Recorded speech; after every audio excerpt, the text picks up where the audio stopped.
सुंदर तरीके से हम इसको अब संचालित कर सकें। गुल्प मुरुम आप करें, सभी लोग गुल्प मरम करें। हम सब लोग अभी फेसबुक लाइव होके एकादश अध्याय बहुत अद्भुत अध्याय है। आपसे अनुरोध करूंगा कि प्लीज अगर विशेष कोई कार्य नहीं हो, प्रारब्ध आपका है कि आप इसमें मौजूद रहें, तो आप सबसे अनुरोध करता हूं कि इसमें जरूर मौजूद रहें।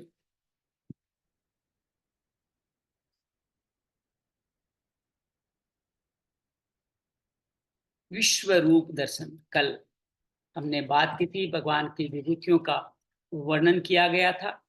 आज अर्जुन, भक्त को थोड़ा लालची होना चाहिए। आज भक्त अनुरागी कहता है कि मुझे आपके अब दर्शन कराइए, तब मुझे पता चलेगा कि आप ये सब कुछ करने वाले हैं। तो बहुत सुंदर तरीके से भगवान की इस वाणी का हम आज स्मरण कर रहे हैं। विश्व रूप दर्शन के रूप में विगत 5-7 दिनों से एक क्रम लगातार चल रहा है और आप सबका बहुत सारा अभिनंदन करता हूँ, बहुत सारा स्वागत करता हूँ। हम सब लोग अब हैं आज के पाठ एक विश्व रूप दर्शन, बहुत अद्भुत है। विराट दर्शन सब कुछ है इसके अंतर्गत, उसका हम दर्शन आज करने जा रहे हैं। आप सभी का मैं श्याम अभिनंदन करता हूँ, स्वागत करता हूँ। गीता के बारे में आप सब कुछ जान चुके हैं। सबसे बड़ा धर्मशास्त्र, भगवान की वाणी, धर्मों का सार, योगों की, वेदों की सरल व्याख्या, योगेश्वर की स्वयं के द्वारा वर्णित योग कथा। ज्ञान भक्ति योग की प्रकाष्ठा है, तो ज्ञान योग की गंगा, कर्म योग की जननी है। पतंजलि योग का आधार है, ऋषियों द्वारा लिपिबद्ध मुक्ति पे मार्ग पर चले संतों की कहानी।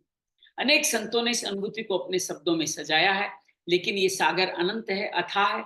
इसको पाना एक छोटा सा मानिक भी, रत्न भी हाथ लग गया था, हमारा कल्याण हो सकता है। उससे पूरी गीता का भाव जान सकते हैं। आइए अनंत महासागर में गोता लगाते हैं। गीता जो हमारे जीवन का आधार है, गीता जो भगवान ने, श्री कृष्ण ने अर्जुन को, अनुरागी अर्जुन को सुनाई आज से 5200 साल पहले गीता जयंती के दिन।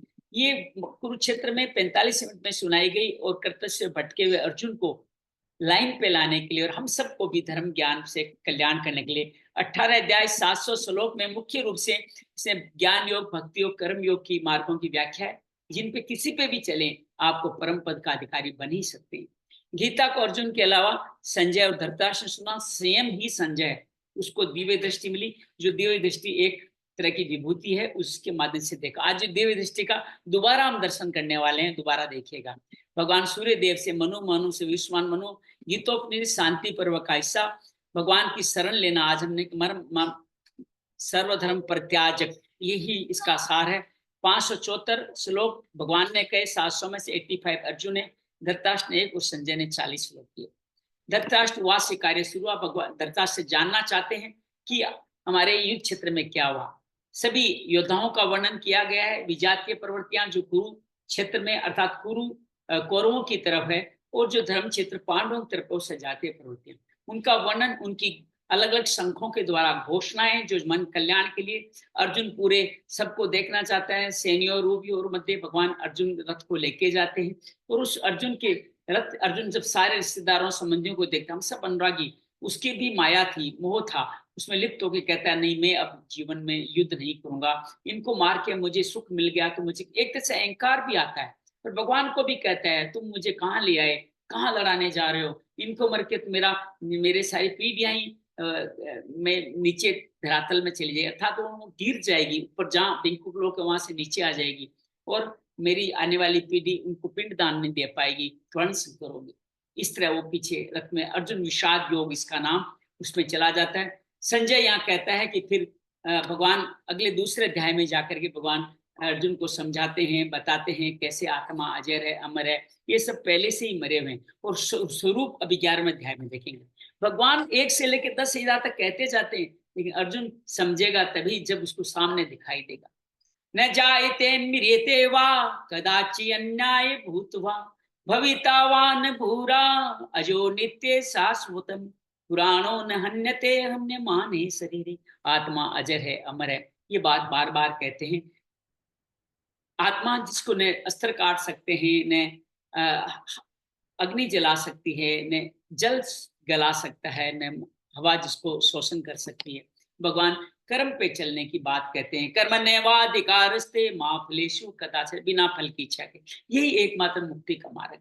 आप चाहे साधना न करो, लेकिन कर्म करते करते आप अगर निष्कर्म फल से ज्वाइंट कनेक्ट नहीं होते हो, तो भी आपकी भगवान की साधना संभव। यही कर्मयोग की साधना। इसके लिए जरूरी नहीं है आप यम नियम प्राणायाम आसन प्राणायाम धारणा ध्यान समाधि करो। अगर आप कर्म करते समय फल से अपने आप को विरक्त कर दें, तो आप समझिए कि आप भगवत कृपा पे आगे बढ़ गए। इसके लिए माँ कर्म फल हेतु गुरुमाते संगोत्सव कर्मणि, विश्वास कीजिएगा फल कहीं नहीं जाने वाले, वो आने वाला है। बस उसको पे निगाह किए बिना आप कैसे कर्म कर सकते हैं। बहुत प्रयोग कर रहा हूँ इस दिशा में। जब सफल सिद्ध होऊंगा तो मैं आपके सामने जरूर बताऊंगा। और ये सब करके होगा क्या? योगस्तुरु कर्माणि संत्यक्त्वा धनंजय सिद्ध्यो असिद्ध्यो समो भूत्वा समत्वम योग उच्यते। कर्म न करने का विचार ही त्याग दो, कर्म करना ही है।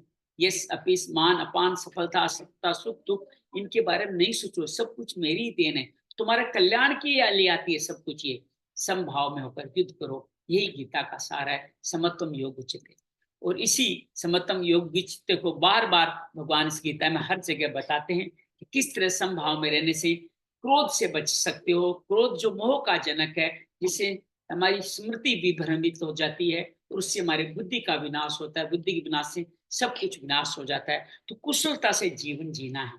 योग है कर्म सुपोष, अपनी बुद्धि को भगवान के साथ युक्त करना है। और फिर सुकृत दुष्कृत, सही शुभ कर्म या अशुभ कर्म, दोनों का ही परित्याग हो जाएगा। ये विधि है समत्वम योग आने की। अपनी बुद्धि को भगवान के साथ युक्त कर दो, जो कुछ कर रहे हैं भगवान कर रहे हैं, ये सद्बुद्धि में निर्णय लेते हो, समभाव में जल्दी आ जाते हो। और इसके लिए काम करना ही कुशलता कहलाती है। स्किलफुली काम करना पड़ता है, 100% देना, जिसको माध्यम बन के कार्य करना, बीइंग बन के कार्य करना, समभाव में कहना भी बताया गया है। भगवान साथ में ये कहते हैं कि आप अपने जीवन में किस तरह से, इसी तीसरे अध्याय में 35 श्लोक में कहते हैं कि अपने स्वधर्म, हमारा धर्म क्या है, इस आत्मा को परमात्मा उसके अंदर जिए, अपना जो भी नित्य कर्म उसको करें, पर धर्म में स्थित दूसरे की थाली को न देखें। अपने धर्म में जो बार बार व्यवसाय बदलते थे उनके लिए भगवान संदेश देते हैं, जो कर रहे हो ना वो ही करो, तुम्हारे कल्याणकारी वो ही है। तुम दूसरे की थाली देखोगे वो भयावह है, डेंजरस है तुम्हारे लिए। प्लीज अपने ही स्वधर्म में रहो, उसी में तुम्हारा कल्याण होने वाला है। अपने धंधे के बारे में जितना अच्छा जानते हो तो दूसरे के बारे में नहीं जान सकते। और इसी को भगवान आगे बढ़ाते हुए अपने जन्म की कहानी बताते हैं, जिसका शुरू का शुभ हम कर चुके हैं। धर्म का जब जब लोप होगा तब तब प्रकट होगा। ये भगवान घोषणा करते हैं कि जब जब जीवन में तुम्हारे प्रॉब्लम आएगी मैं आऊंगा, अपनी गारंटी देते हैं। जब तक अधर्म बढ़ेगा, तुम्हारे अंदर विकार बढ़ेंगे, तब तक मैं साकार रूप में प्रकट होऊंगा, गुरु के रूप में, ग्रंथ के रूप में, गीता के रूप में करके करूंगा क्या, तुम्हारा उद्धार करूंगा। तुम्हारे अंदर जो विजातीय प्रकृति आई है उनको विनाश कर दूंगा, तुम्हारे अंदर धर्म की स्थापना करूंगा जो युगों तक चलती रहेगी। लेकिन ये सब कब होगा? जब तुम साधना के द्वारा प्राण पान हवन अपने इंद्रियों पर नियंत्रण करके अपने निष्काम कर्म योग से धीरे धीरे संयंत्रेंद्रिय बनोगे और साथ में श्रद्धा रखोगे, तभी ज्ञान मिलेगा। श्रद्धावान लभते ज्ञानम तत्पर संयंत्रेंद्रिय। और जो ज्ञान मिलेगा उससे तुम्हें जो परम शांति है, जो मेरा स्वरूप है, वो तुम्हें सहज ही मिल जाएगा, जो भगवत बात। और 5वें अध्याय में जो कर्म संन्यास योग है उसके अंदर भगवान ने कहा कि सब कुछ ये करेगा, संन्यास यार चलो कर्म मार्ग चलो, दोनों पे ही तुम्हें मैं ही मिलने वाला हूँ, दोनों पे मैं मुक्ति प्रदान करूंगा। ज्ञानी व्यक्ति अपने सामर्थ्य के अनुसार करता है, लेकिन कर्म योगी समर्पण के आधार पर करता है, उसका मार्ग सहज है। लेकिन अर्जुन को थोड़ा मुश्किल लगता है। जब तक हमारा ज्ञान हमारे मार्गदर्शन करता है तब तक ईश्वर परे रहते हैं। वो कहते हैं कल्याण हो जाएगा, अपने ज्ञान पे पूरा विश्वास करके उसके अनुरूप आचरण करो। हमने सुना है ना नीरज जी, श्रवण मनन निधि ध्यास, ज्ञान के 3 सूत्र है। श्रवण किया काम नहीं चला, उसका मनन करना होगा, जीवन में उतारना होगा, तभी ज्ञान से कल्याण। नहीं तो ज्ञान कई बार बोझ बन करके आपके लिए अहंकार का स्वरूप बन जाता है। तो योग युक्तो शुद्धात्मा, जो ऐसा युक्त नहीं, जो इस तरह भगवान को पाएगा योग से युक्त का, विशुद्ध आत्मा होगी, विजेता आत्मा होगी, जितेंद्रिय। अपने इंद्रियों पे विजय पाने वाले को ही विजेता आत्मा, जितेंद्रिय, विशुद्ध आत्मा कहता है। कुर्वान लिप्य थे, वो किसी भी कर्म में लिप्त नहीं होते, अर्थात कर्म करते भी अकर्म ही करते हैं। तो इस तरह बहुत सुंदर तरीके से भगवान ने बताया 5वें अध्याय में। 6ठे अध्याय में भगवान ने कहा कि एक योगी को किस तरह का जीवन जीना है। युक्ताहार विहारस्य युक्त चेष्टस्य कर्मसु युक्त स्वप्नावबोधस्य योगो भवति दुःखः। हमें योग युक्त आहार करना है, सात्विक आहार करना है। विहार अर्थात जो भी कार्य करें वो सात्विक हो, हमारे काम से किसी को नुकसान नहीं हो, हमें फायदा भले ही कम हो, दूसरे नुकसान हो, हमारे जो प्रयास है वो सात्विक हो। हम गलत तरीकों से अपने जीवन को नहीं जिए, चाहे जीवन में टैक्स न भुगतान देना है, रिश्वत देना है, ये सारे कार्य कहीं न कहीं गलत चेष्टाएं जो हमें लगता है कि हमें आगे बढ़ा रहे हैं, अल्टीमेटली वो नीचे गिरा। अपना शयन जागरण, रात्रि को सही समय पे सोना, सही समय पे उठना, स्थूल स्वरूप यह है। शयन का तात्पर्य यह है कि आप कभी इस तरह से जागृत अवस्था में, सुसुप्त अवस्था में, तीव्र अवस्था में सोए कि आप सोते हुए भी भगवान का ही दर्शन करें, उनके संदेशों को सुनिए। सोते सोते भगवान आपको आदेश देगी। कल हमने 4 तरह की बात की थी। स्थूल सुरा की अगली थी स्वप्न सुरा। स्वप्न में कैसे भगवान आदेश देते हैं, और जब जागे तब सत्कर्म करें, सात्विक कार्य करें। यही योगाभ्यास है, और ये करने से क्लेशों का मुक्ति होगी, सभी क्लेशों से मुक्ति मिलेगी। भगवान ने 7वें अध्याय में जिसको ज्ञान विज्ञान योग कहा, जो शरीर शांत हो गया उसके बाद में सुनाया जाता है।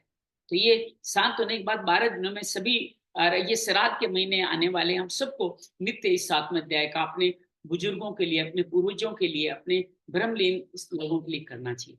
इसमें भगवान पूरा ज्ञान विज्ञान बताते हैं, किस तरह से ये जीवन चतुर, ये हमारे अष्टधा प्रकृति से बना हुआ, 9 द्वार का, संयतेंद्रियों का, सबका पूरा वर्णन करते हैं। पूरा ज्ञान वो है जो जानकारी, विज्ञान उसको चलने की, और इसमें चलने वाले को भक्त कहा है। 4 तरह से लोग भजते हैं। भजने वाला भक्त, चतुर्विधा भजन्ते मां जना स्फूर्तो नर्जुन, आर्तो जिज्ञासुर अर्थार्थी ज्ञानी च भरतर्षभ। हमारी 4 स्थितियां, हम पहले दुखी होकर भजते हैं, फिर जिज्ञासा जगती है, फिर अर्थ के लिए भजते हैं।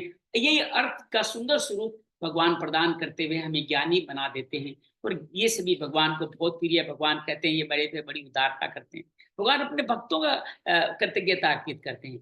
और 9वें अध्याय में बहुत सुंदर तरीके से आगे की 8वें अध्याय में कान बात की गई, आत्म संयम योग, कैसे संयम करें, कैसे। अब विभूतियों को पाने की बात कही गई है, संयम होगा तो विभूतियां पाएंगे ना। तो बहुत सुंदर से भगवान का कैसे करें विधि एक बार और फिर बताते हैं। सर्वद्वाराणि संयम में मनोहृदय निरुद्ध छे। संयम के द्वारा सभी द्वारों को, इंद्रियों को अंतर्मुखी करें, सभी द्वारों को इंद्रियों के द्वारा, इंद्रियां वहां तक जा रही है उनके द्वारा रोकें। मनोहृदय, मन को हृदय में स्थापित करें। मूर्ध्यान ध्यात मन प्राणम, और फिर इसी हृदय को धीरे धीरे अपने मूर्धा सर की चोटी पे ले जाएं, जहां योग को धारण किया जाता है, जहां ईश्वर का स्तर। वहां करके करना क्या है, ओम इत्य का अक्षम ब्रह्म, उसी ओम जिसमें मेरा स्वरूप है, ओम ओम ओम, लगातार ये धुन चलती रहे, टूटे नहीं, चारों भावों से करे। वेखनी जोर से बोल के, मध्यमा अपने खुद को सुनाई दे, और यहाँ पे मन ही मन बोले ओम का उच्चारण। और भगवान चाहेंगे तो ये अपने आप ही घटने लग जाएगा ओम, तब आप ईश्वर के सामने आ गए। तो इस तरह एक अक्षर ब्रह्म को उच्चारण करते हुए उसके अर्थ स्वरूप मुझको ही ब्रह्म का चिंतन इच्छा करें, श्री कृष्ण का स्वरूप का चिंतन, श्री कृष्ण का या सदगुरु का। और नाम किसका लेना है, ओम का। ये प्याति तेजंते स्याति परमां गति, आपको परम गति मिल जाने वाली। कितना सीधा रास्ता है साहब, यहाँ से लेके यहाँ तक की यात्रा, और कुछ करना क्या है, बस ये भाव रहे तो बहुत सुंदर तरीके से। यही आत्म संयम सेमा का भाग है। 9वें अध्याय में भगवान बात करते हैं, ये 8वां अध्याय हम सब के लिए, जिनको मरणासन है उनके लिए, सबके लिए 8वां अध्याय बहुत। 9वें अध्याय में भगवान अपनी विशेष विद्या राज गुह्य योगो नाम बताते हैं। उसके अंदर योग क्षेम वहाम की बात भी करते हैं कि मैं तुम्हारा योग क्षेम वहाम करूंगा। अगर तुम ये कल्याण प्राप्त कर लोगे तो होगा क्या, मैं तुम्हारे योग क्षेम की मैं चिंता करूंगा। और कहते हैं आप देवताओं को बार बार कहते हैं, देवताएं आपको कुछ नहीं दे सकते, वो अगर कुछ मिलेगा तो मेरे द्वारा मिलेगा, आपकी श्रद्धा जैसी होगी वैसा प्रसाद मैं देने वाला। देवताओं, यक्षों, पितरों, इन सब से आप वापस कर्मों में ओरिजिनल मुक्ति मैं करूंगा। और मेरा यजन, मेरा प्रार्थना, ऋग श्याम, जो यजन प्रार्थना और समत्व की विधि बहुत सरल बताई उन्होंने। कहा पत्रम पुष्पम फलम तोयम यो में भक्त्या प्रेक्ष, जो मैंने तुम्हें दिए हैं वही पत्र पुष्प फल जल मुझे अर्पित कर दो, मैं उसमें भक्ति प्रदान करूंगा। तदम भक्ति प्रस्मनाय पर्यात्मने, ऐसा पर्याप्त मुझ पे ही समर्पित होकर के आप करो, तो आपका यही पे सारा ये श्रद्धा रूपी आपकी पूजा प्रार्थना संपन्न हो जाए। और ये सुंदर मंत्र 2200 में कहते हैं, अनन्याश्चित यंतो मां ये जना पर्युपासते तेसा नित्य वियुक्तानम योगक्षेम वहां में। ये सब कुछ तुम करोगे अनन्य भाव से, निश्चिंत होकर के, जो जन मेरा भजन करते हैं, तेसा नित्याभियुक्तानम, वो किससे युक्त हो जाते हैं, मैं उनके साथ खड़ा हो जाता हूँ, योग क्षेम भाव में, मैं उनका रथी होकर उनका जीवन का संचालन करता हूँ, ये मेरा भाव है। और कल 10वें अध्याय में भगवान जब एक खड़ा होते हैं तो आपके जीवन में विभूतियां आती है, सिद्धियां आती है, प्रसिद्धियां आती है। और 10वें अध्याय में हमने इसको बहुत सुंदर तरीके से सीखा। ये श्लोक थोड़ा साथ नहीं दिख रहा, मैं इस श्लोक को ढूंढ रहा था कि किस तरह से आप मृत्यु के बाद में आप कैसे जाने जाते हैं, उसके बारे में कहा। और ये विभूतियां जो मात्र शक्ति में हम सब में आनी चाहिए, उनका इस पे वर्णन किया गया है। कीर्ति, वाक्पटुता, स्मृति, मेधा मतलब सद्बुद्धि, धृति धारण करना और क्षमा, ये सारी विभूतियां आपको स्वतः ही मिलने लग जाती है जब आप ईश्वर समर्पित होते हैं, जिस ईश्वर से आगे बढ़ते हैं। तो ये पूरी पूरी समस्त विभूतियों का जिक्र किया, सम दम दमन का भाव, किस तरह से भगवान इस तरह से विभूतियों को दर्शन कराते हैं, और के अनेक है, मैं तो उनमें से कुछ का ही आपके सामने जिक्र किया है। ये सारी विभूतियां हम सबके जीवन में घट सकती है जब हम योग साधना करके अपने जीवन में संयम का धारण करेंगे, तो सारी विभूतियां हमारे जीवन का हिस्सा बन जाएगी। तो अर्जुन इस अध्याय में इन विभूतियों को देखता है, कहता है मेरा सारा मोह नष्ट किया, लेकिन होता नहीं है, अभी भी उसको प्रत्यक्ष देखना चाहता है। सुनने और देखने में पश्चिम और पूर्व का फर्क है। आप सुन रहे हो तो कुछ और है, लेकिन जब देख रहे हो तो आपको वास्तविकता पता चलती है। इसलिए हमारे कहते हैं कि विजुलाइज करना बहुत महत्वपूर्ण है। जब विजुलाइज करते हो तो जीवन आगे बढ़ता है। और भगवान जब दिखाते हैं तो देखिए अर्जुन कैसे कांपने लगता है, तो कैसे याचना करता है। बड़ी सुंदर विश्व रूप, मैं चाहूंगा बड़ी श्रद्धा से भगवान का ये रूप का दर्शन करें। बहुत थोड़ा बहुत समय ज्यादा लग जाए तो माफ कीजिएगा, क्योंकि 51 श्लोक है, तो बौद्धिक स्तर की जानकारी हमेशा ही संक्षिप्त होती है, धूमिल हो जाती है, लेकिन प्रेरणा जरूर देती है। ज्ञान भी प्रेरणा देता है, चलना हमारे को है। तो अर्जुन ने अब निवेदन क्या कर रहा है, अर्जुन आइए आज का अध्याय लेते हैं। 11वें अध्याय पे हम लोग आज चर्चा करते हैं, किस तरह भगवान कहते हैं। 11वें अध्याय में गीता परिवार, डॉक्टर संजय मालपानी और सभी गीता प्रेमियों का, स्वामी रामदास जी यथार्थ गीता के श्री रघुनानंद जी का बहुत सारा प्रणाम करते हुए आगे बढ़ते हैं। ओम श्री परमात्मने नमः। श्रीमद भगवत गीता अथेकादशो अध्याय, 11वें अध्याय में अर्जुन पहले बोलता है, अर्जुन वाच मदुनुग्राहे परमं गुह्यम ध्यात्म संजितम यत्वयोक्तम वचस्तेन मोहोयम व्यतो मम है। अर्थात अर्जुन क्या कह रहा है, भगवान से क्या निवेदन कर रहा है। कहता है जो आपने विभूतियां मुझे कही है, मुझे अनुग्रह करने के लिए, जो गोपनीय है, गुह्य मतलब गोपनीय, अध्यात्म संजितम अध्यात्म प्रयोजन वाला जो ज्ञान मुझे कहा है, उससे मेरा अज्ञान नष्ट हो गया, मैं ज्ञानी हो गया। कह रहा है अभी ज्ञानी हुआ नहीं है, अभी और संशय करेगा, लेकिन कह रहा है ज्ञानी हो गया हूं मैं। ये अपने आप की तारीफ कर रहा है, मैं ज्ञानी हूं, लेकिन ज्ञानी होने से कल्याण थोड़ी है, भक्त बनने से कल्याण है। तो अगले श्लोक में अर्जुन फिर दोहराता है इसी बात को, फिर अर्जुन दोहरा रहा है किस तरह से जीवन करे। भवापयो ये भूतानां श्रुतो विस्तरसो मया त्वथ कमल पत्राक्ष महात्म्य मति चा अव्ययम्। अर्थात भगवान द्वारा अर्जुन कहता है, हे कमल नेत्र, भगवान को कमल के समान कहा गया है। मैंने भूतों की उत्पत्ति और प्रलय की आपसे विस्तार पर सुना है, तथा आपका अविनाशी प्रभाव भी मैंने सुन लिया है। अब आगे और क्या कहता है अर्जुन, अर्जुन अभी पूरा एवमेतत्ताथत्वम् आत्मानं परमेश्वर द्रष्टुमिच्छामि ते रूपम ईश्वरम पुरुषोत्तम। हे भगवान, आपने जो कुछ भी मुझे सुना है वैसा ही है, इसमें मुझे कोई संदेह नहीं है। पटा रहा है भगवान को, हाँ आपने जो कहा बिल्कुल ठीक है, मेरे समझ में आ गया है, लेकिन मैं भगवान, मैं दयालु, आप मुझे आपके ऐश्वर्य को मैं स्वरूप में देखना चाहता। तो अर्जुन ने निवेदन कर दिया स्वरूप में मांगने का, और इसी को और क्लियर करके अगले श्लोक में और पक्का कर लेता है, भगवान मना न कर दे। मन से यदि तच्चक्यम मया दृष्टु मितो मिति प्रभो योगेश्वर ततो में त्वं दर्श्यात्मन अवयम। अर्थात हे प्रभु, आपके द्वारा रूप क्या मेरे द्वारा देखा जाना संभव है? अगर आप ऐसा मानते हैं तो मुझे ऐसी दृष्टि प्रदान करें कि मैं आपके अविनाशी रूप का दर्शन कर सकूं। इस पर योगेश्वर ने कोई प्रतिबाद नहीं किया, कि योगेश्वर तो अनुराग के प्रेमी, हम सब भी भक्त अगर अनुराग में आए तो भगवान हमें सब कुछ दे सकते हैं, हमें विश्व रूप दर्शन हर एक में करा सकते हैं। वो अर्जुन तो उनका अनन्य भक्त था, सखा था, तो बड़ी प्रसन्नता के साथ भगवान ने अपना स्वरूप दर्शाया। तो बड़े ही सद्भाव से, भाव से, भक्ति से आइए भगवान की वाणी सुनते हैं, दर्शन करते हैं भगवान के रूप का।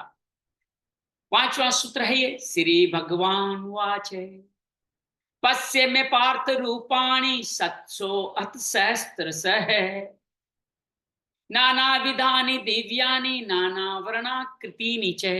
भगवान कहते हैं, ये पार्थ मेरे द्वारा मेरे सैकड़ों हजारों नाना प्रकार के, नाना वर्ण के आकृतियों को, दिव्य स्वरूप को तुम अब देखो।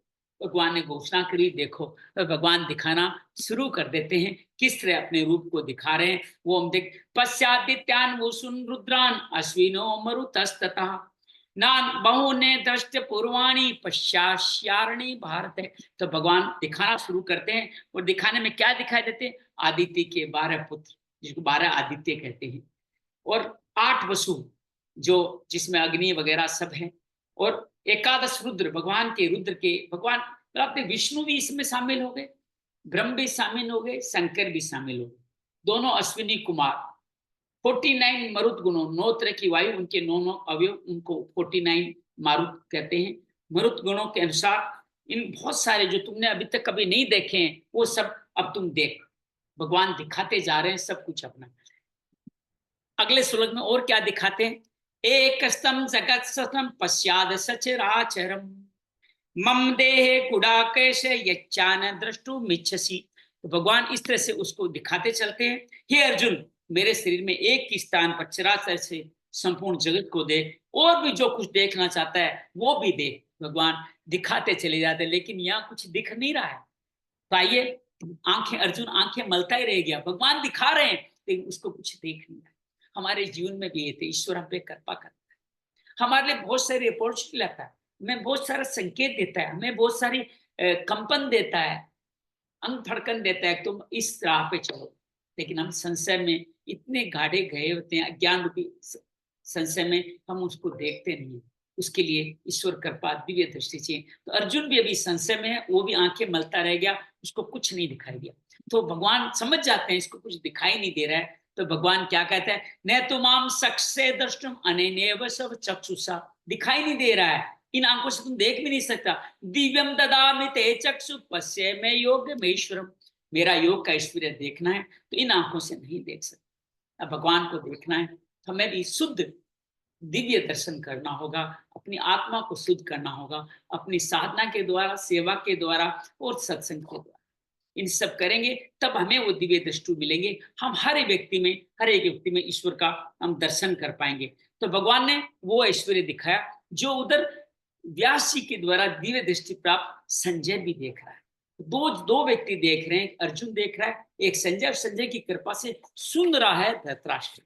आइए अब संजय इसका वर्णन कैसे करता है, आइए देखते हैं, अच्छी तरह समझते हैं। संजय उवाच एवं मुक्त्वा ततो राजन महायोगेश्वरो हरिः दर्शयामास पार्थाय परमं रूपम ऐश्वरम।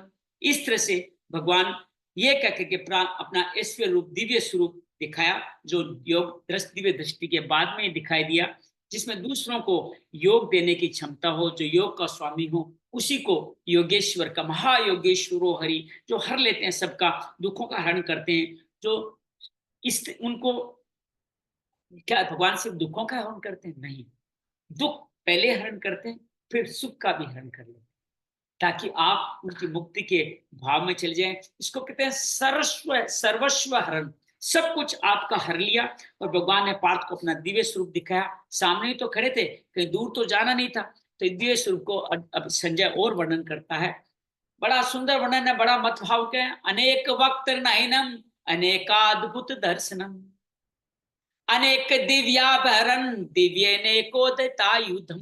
अर्थात भगवान कहते हैं अनेक मुख और नेत्रों से युक्त, अनेक अद्भुत दर्शन वाले, अनेक दिव्य अस्त्रों से हाथों में उठाए हुए भगवान यहाँ लग रहे हैं। और उसका आगे और वर्णन करना है तो किस तरह से करते? दिव्य माला अमृतम दिव्य गंधानुलेपनम, दिव्य माला, दिव्य गंध, दिव्य लेप सर्वाश्चर्य मम देव अनंतम विश्वतो मुखम। कहते हैं दिव्य माला और वस्त्रों को धारण किए हुए, दिव्य गंध को लपेटे हुए, सब प्रकार के ऐश्वर्य रूपी आश्चर्यों को युक्त करते हुए विराट सुप्रम देव का दृष्टि मिलने पे भगवान अर्जुन ने दिखाया। अर्जुन ने ये देखा। क्या देखा उसने अर्जुन ने, वो आगे श्लोक में बता रहा है। दिव्य सूर्य सहस्त्र से भवेद युग पत्थुतिता। दिव्य सूर्य यहाँ उस पग में दिखाई, यदि सदृशी साक्षात तस्य महात्मने। अर्थात भगवान बड़ा सुंदर तरीके से कहते हैं। संजय कहते हैं आकाश में दिव्य सूर्य, हजारों सूर्य मानो एक साथ, एक सूर्य की तरफ देख नहीं सकते, हजारों सूर्य एक साथ उगे हो गए हैं, वैसा प्रकाश है। वैसा प्रकाश यहाँ भगवान के विराट स्वरूप का प्रकाश है, क्योंकि भगवान श्री कृष्ण महात्मा है, योगेश्वर है। हम सबका ये आभा मंडल है भगवान का, भगवान का हम सबका भी छोटा छोटा आभा मंडल तो है ही। हमारी ओज आभा मंडल, उसको हम लोग विस्तारित करते करते तो ईश्वर तक पहुंचने वाले हैं। आगे और बड़ा सुंदर कहते हैं, कैसे संजय कहता है, तत्र कस्तम जगत कर्षणम प्रविभक्त मने कधा अपश्यत देव देवस्य शरीरे पांडवस्तथा। अर्थात पांडुपुत्र अर्जुन अनुरागी पांडु है, बार बार पुण्य ही पांडु है। अनेक प्रकार संपूर्ण जगत को उस परम देव ने, सारे पूरे जगत को उस देव में, सब एक जगह। आप समझिए ना, न केवल हमारा घर, हमारा मोहल्ला, जैसे हम लोग कई बार वो आभा मंडल ध्यान करते हैं तो उसमें यही तो करते हैं, पहले अपने घर के चारों ओर देखते हैं, फिर कमरे में देखते हैं, फिर घर के बाहर, मोहल्ला, शहर, राज्य, देश, पूरा विश्व, आकाश पाताल, सब कुछ, पूरे विश्व का एक एक प्राणी, उसमें पूरा जगत, संपूर्ण जगत, न केवल इस लोक का, भुवन लोकों का जगत भी उसके अंदर दिखाई देता है भगवान श्री कृष्ण। यहाँ से फिर शुरू हो रहा है विशेष का कथन, जिसको हम लोग पढ़ते हैं, किस तरह से बात कर। तथा स्वम विस्मया विश्व हृष्ट रोमा धनंजय प्रणम्य शीर्षा देवम कृतांजलि भासते। अर्थात कहते हैं इसके पश्चात आश्चर्य से युक्त विस्मा विष्टो, हर्षित रोम, रोम पूरा एक एक रोम हर्षित हो रहा है। धनंजय कृष्ण का भगवान को प्रणाम करता है, और प्रणाम करके अर्जुन क्या कहता है अंतःकरण से प्रणाम करते हुए, अब थोड़ा गायन श्रेणी में भगवान की प्रार्थना करता है अर्जुन। आइए उसको सुनते हैं श्रद्धा से, बुद्धि से मत सुनिएगा। अर्जुन उवाच पश्यामि देवांस्तव देव देहे सर्वांस्तथा भूत विशेष संघान ब्राह्मण भीषम कमलासनस्तम ऋषिच सर्वानुरंगाश्च दिव्यान। अर्जुन क्या कहता है, हे भगवान, हे ईश्वर, मैं आपके स्वरूप में संपूर्ण देवों को देख रहा हूँ, सभी पंचभूतों को देख रहा हूँ, उनके समुदाय को देख रहा हूँ, और उसके बीच में कमल पे आसन बैठे हुए ब्रह्मा भी दिखाई दे रहे हैं, महादेव को देख रहा हूँ, ब्राह्मण मीशम, मीशम समासीम भगवान कृष्ण शंकर का वर्णन है, कमला स्तन पे बैठे हुए ब्रह्मा को देख रहे हैं, ऋषि, सभी ऋषियों को देख रहा हूँ, सर्वानुरंगाश दिव्यान, सो जितने भी लोग, दिव्य सरब दर्शन कोरी कल्पना नहीं है, महापुरुष जब हृदय में स्थापित होता है उसमें समस्त सृष्टि होती है, और ये साधन गण में पाया जा सकता है ईश्वर भक्ति से। अर्जुन आगे क्या देखता है वो बता रहा है, हम उनके साथ साथ देखते हैं। अनेक बाहुर वक्त्र नेत्रम पश्यामि त्वाम सर्वो अनंत रूपम नान्तं न मध्यं न पुनस्तवादिम पश्यामि विश्वेश्वर विश्व रूपे। अनेक बाहों वाले, अनेक हाथ पेट मुख नेत्रों से युक्त सबसे अनंत रूपों को मैं देखता हूं, जिसका न प्रारंभ है, न मध्य है, न आदि है। मैं इन सब में किसी का निर्णय नहीं कर पा रहा हूं, ऐसा सुंदर विश्व रूप है। और वर्णन करता है अर्जुन, जो देख रहा है वो बताता है, किरीटिनं गदिनं चक्रिणं च, क्या क्या आभूषण, तेजो राशिं सर्वतो दीप्तिमन्तम् पश्यामि त्वां तु निरीक्ष्यं समन्तात् दीप्तान लार्कद्युतिमं परमेहम्। भगवान को कहता है, आपको मैं मुकुट, आपके किरीट, मुकुट युक्त, गदा युक्त, चक्र युक्त तेज स्वरूप में आपको देख पा रहा हूं। मैं आपको इस जो कुछ देख रहा हूं बहुत कठिनाई से है, दुष्कर है, और इसको मैं इस तरह से देख पा रहा हूं आपके जीवन में। ये संपूर्ण इंद्रियों से समर्पित है, वही व्यक्ति उसको देखता है। अब अर्जुन थोड़ा थोड़ा घबराता है और स्तुति करता है अगले श्लोक में। अगर जो उनकी स्तुति शुरू होती है, त्वम अक्षरम परमं वेदितव्यम् त्वमस्य विश्वस्य परम निधानम् त्वं वेय शाश्वतरं गोप्ता सनातन स्वम पुरुषो मतो में। अर्थात भगवान को कहते हैं, हे भगवान, आप अपने जानने योग्य परम अक्षर अक्षर परमात्मा हैं, इस जगत के परम आश्रय हैं आप शाश्वत धर्म के रक्षक हैं तथा आप अविनाशी अविनाशी परम पुरुष है। आत्मा का स्वरूप क्या है? वही बताया, शाश्वत है, सनातन है, अव्यक्त है, अविनाशी है। कृष्ण का यही स्वरूप है, शाश्वत, सनातन, अव्यय, अनियासी। अर्थात प्राप्तिक पश्चात महापुरुष भी उसी आत्म भाव में स्थित होता है। तभी तो भगवान और आत्मा एक ही लक्षण है। अब यहाँ बता दिया, आत्मा अविनाशी है हमारा, अजर अनमर, वैसे ही भगवान दोनों यहीं पे उसको एक स्वरूप में ही दिखते हैं। अब इसका आदि अंत बता रहे हैं, अनादि मध्यांतम अनंत वीर्यम अनंत बाहुम शशि सूर्य नेत्रम पश्यामि त्वां दीप्तहुतास वक्त्रम स्वतेजसा विश्वमिदं तपंतम। अनेक, जिसका न आदि है, न अंत है, न मध्य है, अनंत है, सामर्थ्य अनंत बाहु है, और शशि सूर्य, आपके दोनों नेत्रों में चंद्रमा और सूरज दोनों है।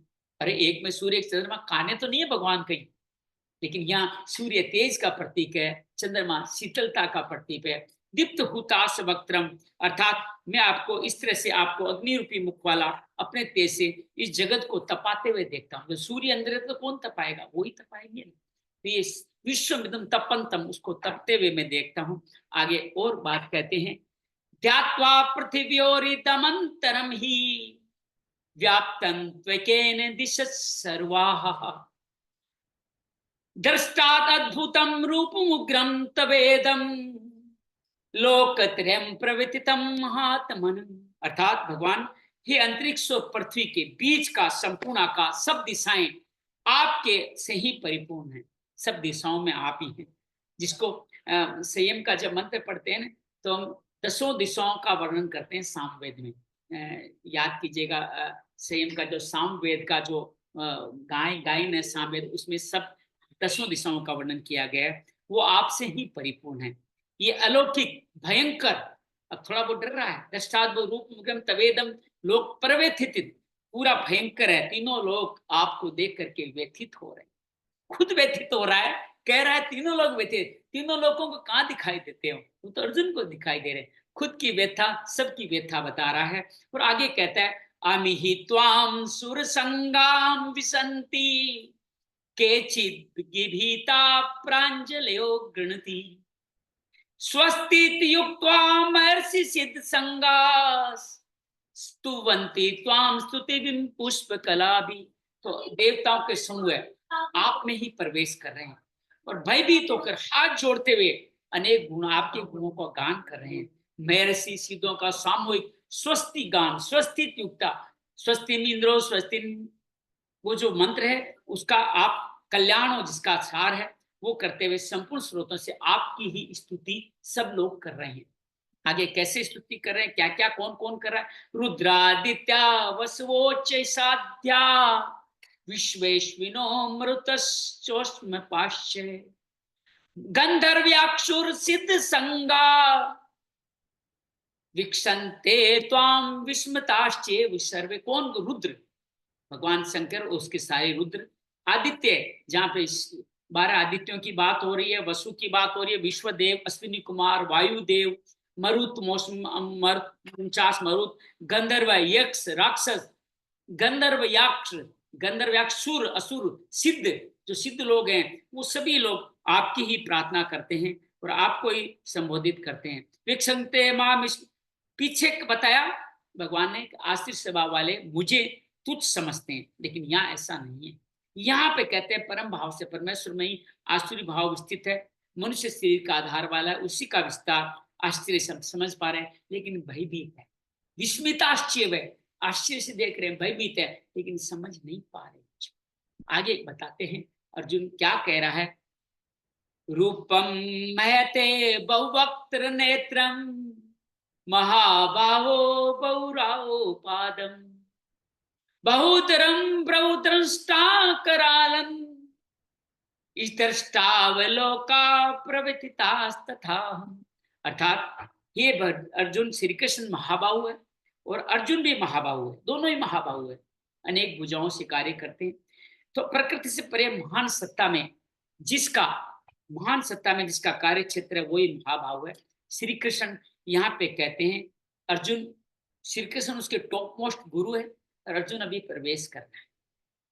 मंजिल मार्ग का दूसरा छोरी तो कृष्ण है, इधर नर है उधर नारायण है। आपके बहुत मुख हैं, बहुत नेत्र हैं, आपके हाथ, जंगा, पैर, बहुत सारे उदर हैं। अनेक विकराल दाढ़ी वाले महान रूप को देखकर सभी लोग व्याकुल हो रहे हैं। मैं भी व्याकुल हो रहा हूँ, खुद की व्याकुलता भी बता रहा है। अब अर्जुन को कुछ कुछ भय लगने लगा है कि श्री कृष्ण इतने महान है, मैं तो इसको पता नहीं क्या क्या समझ कह देता था। अब थोड़ा डरते हुए क्या कहता है, नभस्पृशं दीप्त मनेक वर्णम वेताननम दीप्त विशाल नेत्रम दृष्टावि त्वां प्रविथितांतरात्मा धृति न विंदामि समंच विष्णु। अर्थात विश्व में सर्वत्र अणुरूप में व्यक्त हे विष्णु, आकाश को आप उधर स्पर्श कर रहे हैं, अनेक रूप से युक्त फैलाए हुए मुख और प्रकाशमान विशाल नेत्रों से दीप्त मनेक वर्णम दीप्त विशाल नेत्रम, मैं देख करके मुझे भयभीत हो रहा है। अंतःकरण में धैर्य, मन में समाधान रूपी शांति को अब मैं नहीं पा रहा हूं। इतना भयभीत हो गया भगवान के स्वरूप को। भगवान बनना आसान नहीं है। दृष्टा करालानि चते मुखानी, आपके मुख में क्या प्रवेश के, दृष्टे कालानल सन्निभानी दिशो न जाने न लबे च शर्म प्रसिद्ध देवे जगन निवास है। कहते हैं आपके समान विकराल आपका मुख है और उसके अंदर आप कालाग्नि के समान प्रज्वलित मुखों को देख करके मैं दिशाओं को भी नहीं जान पा रहा हूँ। चारों प्रकाश देखकर मैं दिशा भ्रमित हो गया हूँ। आपका ये रूप देखकर मुझे सुख नहीं मिल रहा है। हे देवेश, हे जगन निवास, आप प्रसन्न हो। तो अब प्रार्थना के मोड में आ गया है, पहले देखना चाहता था। अब अगला में सूक्त में क्या कहता है, अमीच त्वां द्रष्टारास्य पुत्रा, सार की बात अब है, सर्वे सहेवान मणिपाल संगे भीष्मो द्रोण सूत पुत्रस्तथासो साहस में दिए पे योध मुख्य। मैं क्या देख पा रहा हूं, सब धृतराष्ट्र के पुत्र राजाओं और समुदाय से आप में ही प्रवेश करें। सब ऑलरेडी मर चुके हैं, आप में प्रवेश करें। चाहे भीष्म है, पितामह है, द्रोणाचार्य, कर्ण है, सभी, जिससे कर्ण से अर्जुन भी बहुत भयभीत था, वो सब आपके अंदर मिल रहे हैं। हमारे राजाओं के, हमारी सेना, सभी प्रधान योद्धा सबके सब कहाँ जा रहे हैं, अगले श्लोक में बता रहे हैं। वक्त्राणि त्यक्तवर्माणा विशन्ति दंष्टा करालानि भयानकानि केचित् विलिग्रा दशनान्तरेषु सद्य संते चुणितेरुत्तमांगे। आपके विशाल नेत्रों में सब लोग प्रवेश कर रहे हैं और कई तो ऐसे चूर्ण, जैसे पीस के कोई चूर्ण बना देता है वैसे उनकी हड्डियों का चूर्ण बन गया है। और आपके दांतों के बीच में कोई व्यक्ति लगा हुआ दिखाई दे रही। धृतराष्ट्र है, ये भीम है, ये अर्जुन है, सभी कुछ उसमें, द्रोणाचार्य, सभी उसमें लगे दिखाई दे रहे हैं। और कितने वेग से आपके अंदर प्रवेश के, मतलब लाखों अरबों लोग डेली के मर रहे हैं ना, तो उनको कैसे स्पीड से जाएंगे तो भी तो भगवान के अंदर समाहित हो जाएंगे। यहाँ एक संकेत बड़ा सुंदर है नीरज जी, कि हम सब कैसे भी जीवन जिए, वो बड़ा दयालु है, मुक्ति हमारे को अपने अंदर ही लेनी, हम सब कैसे भी हों अल्टीमेटली उसके अंदर ही समाहित होने वाले। तो ये बड़ा सुंदर है। और ये आगे कहता है, यथा नदीनां बहम्बो वेगा, कैसे नदियां समुद्र मिलते उस वेग से, समुद्र मेवाभिमुखा द्रवंती तथा त्वामि नरलोक वीरा विशन्ति वक्त्राणि भी जबलंती। अर्थात ये नदियों के जैसे जल प्रवाह, नदियां जब समुद्र में जाती है तो ऊपर से नीचे बड़े वेग से जाती है, और उसी प्रकार से सभी सूरवीर मनुष्य समुदाय आपके इन प्रज्वलित मुखों में, मुख नहीं मुखों में, कई मुखों से प्रवेश करते जा रहे हैं। अर्थात वो सूरवीर तो है, लेकिन आप समुद्र के समान हैं, आपके अंदर उनका बल अत्यल्प है और सब वेग से आप में प्रवेश करें। इसके लिए एक और उदाहरण भगवान अर्जुन देता है अपनी भाषा में, यदा पतितं ज्वलं पतंगा, अग्नि की तरफ पतंग जैसे आधे घंटा विशन्ति नासाय समृद्ध वेगाः तथैव नासाय विशन्ति लोकास त्वापि वक्त्राणि समृद्ध वेगा। अर्थात जिस तरह से पतंगा नष्ट होने के लिए स्वयं ही दीपक की तरफ जाता है, उसी तरह ये लोग भी नष्ट होने के लिए आपके मुख की तरफ बड़े वेग से प्रवेश करते जाए। कभी अग्नि की तरफ सर्दियों में देखना, बहुत सारे पतंग आपके दीप की तरफ ज्योति की तरफ आते हैं, वैसे ये लोग आपके मुख में प्रवेश करते जा रहे हैं। आगे कहते हैं लेलहि ससे ग्रसमान समन्ता लालिधे लालिल से लोकान समग्रान वदनेर ज्वलत भी तेजोभिरापूर्य जगत समग्रम बासस्त वोग्रा प्रतपंति विष्णु। भगवान कहते हैं कि समस्त लोगों को प्रज्वलित मुखों द्वारा सब ओर से निगलते हुए आप उनको चाट रहे हैं, उनका रसास्वादन कर रहे हैं और आपका तेज उनको बहुत सारा तपा रहा है और आप इस तरह से आसुरी संपदा भी आप में लीन हो जाती है। उसके पश्चात देवी संपदा का को प्रयोजन नहीं रह जाता, वह स्वरूप में अपने आप विलीन हो जाती है। अर्जुन ने देखा कौरव पक्ष तो जा ही रहा है, साथ मेरे पक्ष के योद्धा भी श्री कृष्ण के मुख में विलीन होते जा रहे हैं। तो उसने पूछा, भगवान से फिर पूछता है वो अगले सूत्र में, कहता है आख्या ही में को भवानुग्र रूपो नमोस्तु ते देववर प्रसीद विज्ञातुमिच्छामि भवन्त माद्यन् नहीं प्रजानामि तव प्रवीतम। हे बताइए हे भगवान, आप ऐसे भयंकर आकार वाले आप कौन हैं? हे देव में श्रेष्ठ, मैं आपको नमस्कार करता हूँ, आप प्रसन्न हो। हे आदि स्वरूप, मैं आपको भली प्रकार से जानना चाहता हूँ, जैसे आप कौन हैं, क्या करना चाहते हैं, आपकी प्रवृत्ति चेष्टाओं में समझ नहीं पा रहा हूँ। तो ये भगवान से निवेदन करता हूँ। भगवान दयालु है, भगवान बताते हैं, अपना परिचय दे रहे हैं। भगवान वाचे श्री भगवान वाचे कालोस्मि लोकक्षेत्र प्रवर्धो लोकान समाहर्तुमिह प्रवर्तते ऋते पित्वान भविष्यन्ति सर्वे ये वस्तिता प्रतिनिकेषु योधा। भगवान कहते हैं मैं लोगों को नाश करने के लिए बढ़ा हुआ काल हूं, खुद को काल बताते हैं। इन लोगों को नष्ट करने के लिए मैं प्रवृत्त हुआ हूं। प्रतिपक्षों की सेना भी जितने मतलब सब भी नहीं रहने वाले हैं, वे जीवित नहीं बचेंगे, इसलिए पर्वत पाऊं। भगवान कहते, वैसे तो भगवान कहते हैं कि मैं कोई अस्त्र नहीं उठाता। कितने कितने चालू हैं भगवान। अर्जुन को कह, मैं भीष्म को कह दिया, सबको कह दिया, मैं प्रार्थना करता हूं मैं 10 नहीं उठाऊंगा, और कर क्या रहे हैं, सबको वही मार रहे हैं। ये बड़ा स्पष्ट रूप से बता है। हम सब जीवन में बहुत सारी सिद्धियों पर मोहित होते हैं, हमें लगता है हमने किया है, ये गीता मैं पढ़ रहा हूं, मैं बड़ा ज्ञानी हूं, मैं सुन रहा हूं, लेकिन एक्चुअली ये उन्हीं की कृपा से हो रहे हैं, वो ही कह रहे हैं, उन्हीं के प्रेरणा से सुन पा रहे हैं, उन्हीं की बातों से हो पा रहा है। तो ये कहते हैं कोई भी जीवित नहीं बचा, इसके प्रति मैं प्रवृत्त हुआ हूं, आगे बढ़ रहा हूं, यही मेरा जीवन है।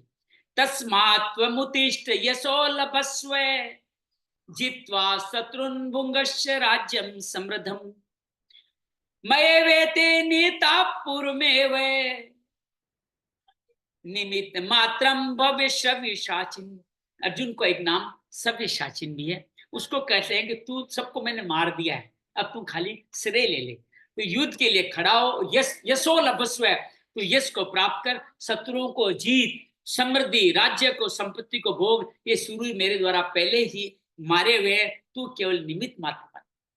अब देखिए हम सब जो भी करें हम निमित्त मात्र हैं, सब कुछ ईश्वर ने ऑलरेडी कर रखा। आप ही मत सोचिए मैंने ये उपलब्धियां पाई, सिद्धियां पाई, विभूतियां पाई।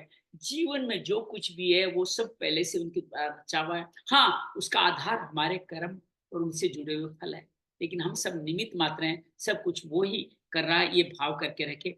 अगला श्लोक बड़ा सुंदर है, द्रोणस्य भीष्मञ्च जयद्रथञ्च कर्णं तथ्यानपि योधवीरान् मया हतास्त्वं जयिमा व्यथिष्ठा। मैंने मारे उनको, युद्ध स्वजेतासि रणे से पतनाम। भगवान बड़ा स्पष्ट कहते हैं, द्रोण, भीष्म, जयद्रथ कर्ण मेरे द्वारा मारे गए सूर्य योद्धाओं को अब तू मार, पहले मैं मार चुका हूं, अब तू मार के एक्टिंग कर ले। भय मत कर, संग्राम में बैरियों को तू निश्चित रूप से जीतेगा, इसलिए तुम युद्ध कर। यहाँ भी अर्जुन बार बार भगवान कृष्ण कहते हैं इनको पहले मार चुका हूं, तू मार। और पहले अध्याय दूसरे अध्याय में भगवान यही कहते हैं कि ये सब 5वें अध्याय के 13वें 14वें 15वें श्लोक में भी कहते हैं मैं एक करता हूं, मैं कुछ करता नहीं।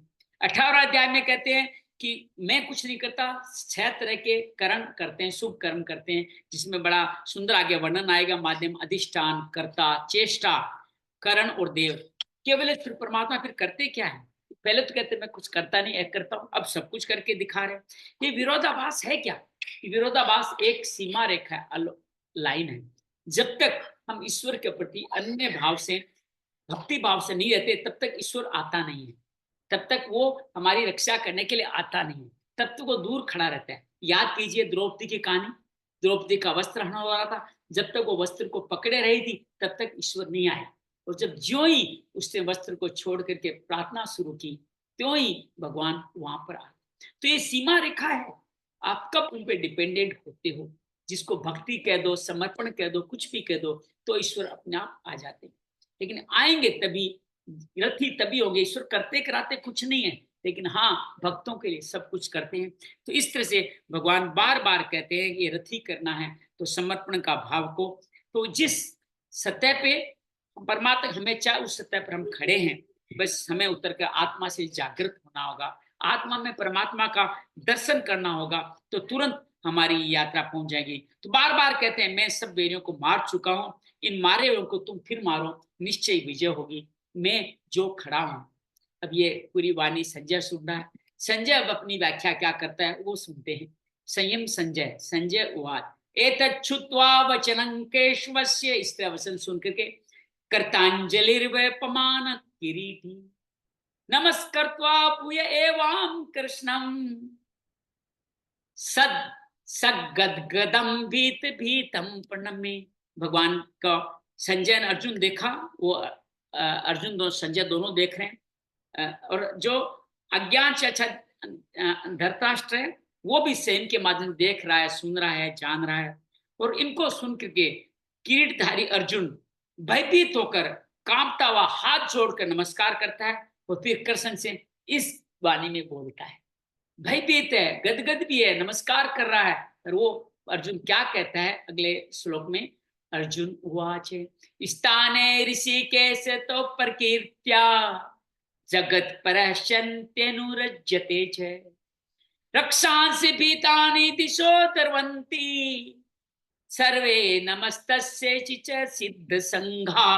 अर्थात हे ऋषिकेश, आपकी कीर्ति से संसार हर्षित होता है, अनुराग को प्राप्त होता है। आपकी महिमा से ही भयभीत वे राक्षस रक्षांसि भीतानि दिशो द्रवन्ति, सभी दिशाओं के साथ भागते हैं, द्रवित होकर के भागते हैं। सब सिद्ध गुणों के समुदाय, सिद्ध संगा, सिद्धों के समुदाय, सर्वे नमस्यति, सब आपको नमन करते हैं। अब अर्जुन धीरे धीरे भगवान को अनुकूल करने का प्रयास कर रहा है। डर तो रहा है, कस्माच तेन नम्रेन महात्मन गरी से ब्रह्मणोप्यादि कर्त्रे अनंत देवे जगन निवास है। बहुत सुंदर लाइन है ये, अनंत देवे जगन निवास है तुम अक्षरम सत सत परम यत है। हे महात्मन, ब्रह्मा के भी आप आदि करे, आदि करता है, सब बड़े आपके लिए, सब कैसे नमस्कार नहीं करें, सब आपको, सबसे बड़े आप ही हो, तो आपको नमस्कार। हे जगन निवास अनंत, हे देवेश, सत और असत उससे भी आप परे है, अक्षर स्वरूप जो जो कभी क्षय नहीं होता वो स्वरूप आप है। अर्जुन ने अक्षर स्वरूप का दर्शन किया है, लेकिन बौद्धिक स्तर पर कल्पना करने से, मान लेने से ऐसी स्थिति नहीं बनती जो अक्षर हो। अर्जुन सब प्रत्येक दर्शन उसकी आंतरिक अनुभूति है। आगे वो सैवी ने एक निवेदन और करता है, त्वामादिदेव पुरुष पुराण त्वमस्य विश्वस्य परन्निधान वेदासि वेदं च परं च धाम त्वया ततं विश्वमनंत रूप है। भगवान को आदि देव है, सनातन पुरुष है, इस जगत के परम आश्रय करता है, जानने योग्य है, परम धाम है, ये अनंत स्वरूप। आप संपूर्ण जगत में व्याप्त है, आप सर्वत्र है। कहाँ कहाँ है? पंच तत्वों में बड़ा सुंदर वर्णन किया गया है, विषयों के रूप में भगवान है। वायुर्मो विघ्नि वरुण शशांकम, पांचों का वर्णन किया गया। प्रजापति स्वम पर पितामहश्च, भगवान ब्रह्मा, नमो नमस्ते सुसहस्त्र कर्त्वा पुनश्च भूयोपि नमो नमस्ते। क्या कहता है? आप ही वायु है, आप ही यम है, अग्नि है, वरुण है, चंद्रमा है, प्रजा के स्वामी ब्रह्मा है, ब्रह्मा के पिता हैं। आपको 1000 बार नमस्कार है, फिर भी बार बार नमस्कार है। वो अतिशय श्रद्धा और भक्ति से नमन करते हुए अर्जुन को तृप्ति नहीं हो रही है, आगे वो और नमन करता है। वो कहता है कि विश्व रूप दर्शन का नमन है। नमः पुरस्तता तत्पृष्ठतस्ते, नमोस्तुते सर्वत एव सर्व, अनंत वीर्यामित विक्रम त्वं, सर्वम समाप्नोसि ततोषि सर्व। हे अनंत सामर्थ्य वाले, आपको आगे से नमस्कार, पीछे से नमस्कार। पीछे भी भगवान की बहुत कुछ दिखाई दे रहा है, आपको सब ओर से नमस्कार। नमस्तोति सर्वत एव सर्व, हे पराक्रमशाली, आप सभी संसार को अनंत वीर्यावित विक्रम, सम संसार को व्याप्त किए हुए आप सर्वत्र हैं, सर्वज्ञानी हैं। आपको बारंबार नमस्कार करते हुए भयभीत अर्जुन अपने भूलों के लिए क्षमा याचना करता है। आइए हम भी अपनी भूलों के लिए अर्जुन के साथ साथ क्षमा याचना कर लेते हैं। भगवान बड़े दयालु है। सखेति मत्वा प्रसभम युदुक्तम, हे कृष्ण हे यादव हे सखेति, अजानता महिमानंत वेदम, मया परमादात परनयेन वापि। हे, मैंने आप किस किस भूलों के आपके इस विवाह को नहीं जाना। मैं सखा मित्र यादव पता नहीं आपको क्या क्या कह दिया, ये कोई गलत काम थोड़ी था। सखा था तो सखा ही कहते, यादव कृष्ण खुश थे, और मित्र तो भगवान ने खुद माना था। इस प्रकार जो कुछ भी हठ पूर्वक मैंने कह दिया है उसके लिए, तथा और क्या कहता है, किस की क्षमा मांग रहा है। यच्चावासार्थम सत्कर्तोषि, विहार सयासन भोजने, सोते उठते जागते भोजन करते, एकोत वाप्यच्युत तत्समक्षम, तक्षामये त्वाहम परमेहम। आप इस चराचर जगत के पिता है, गुरु से भी बड़े हैं। आपके मिले में विहार सया आसन भोजन करते समय उन लोगों के सामने मैंने कई बार अपमानित किया गया है। ये सब अपराध अचिंत्य, मैंने बिना चिंतन के प्रभाव वाले हैं, मुझे आपसे क्षमा करानी है। आप मुझे क्षमा करें। हमसे भी जाने अनजाने बहुत लोगों के सामने भूले हुए। आगे क्षमत्री क्षमा का उत्सव आ रहा है। आप सबसे निवेदन करूंगा, सबसे क्षमा, क्षमा वीरस्य भूषणम। जो वीर होते हैं वो क्षमा मांग सकते हैं। अर्जुन यहाँ क्षमा मांग रहा है, और किस तरह से क्षमा मांग रहा है, आइए अगले श्लोक में उसका वर्णन और सुनते हैं। पितासि लोकस्य चराचरस्य, त्वमस्य पूज्यस्य गुरुर्गरीयान्, न तो समोस्तव्यदिक्कुतोऽन्यो लोकत्रेपे प्रतिम प्रभाव। हे जगत के चराचर पिता, पूजनीय, अप्रतिम, सबसे अलग है, जिसकी प्रतिमा नहीं बन सकती, आपके समान तीनों लोकों में दूसरा कोई नहीं है। फिर अधिक कैसे होगा? आप सखा पे नहीं, सखा तो समकक्ष होते हैं। मैंने आपको समकक्ष सखा मान लिया। आप तीनों लोगों मालिक, मेरा आपसे क्या तुलना है? मैं आपका दोस्त कैसे हो सकता हूँ? आगे और कहता है, तस्मात् प्रणम्य प्रणिधाय कायम, प्रसादये त्वाममीश मीड्यम, पितेव पुत्रस्य सखेव सख्यु, प्रिय प्रियार्हसि देव सोढुम।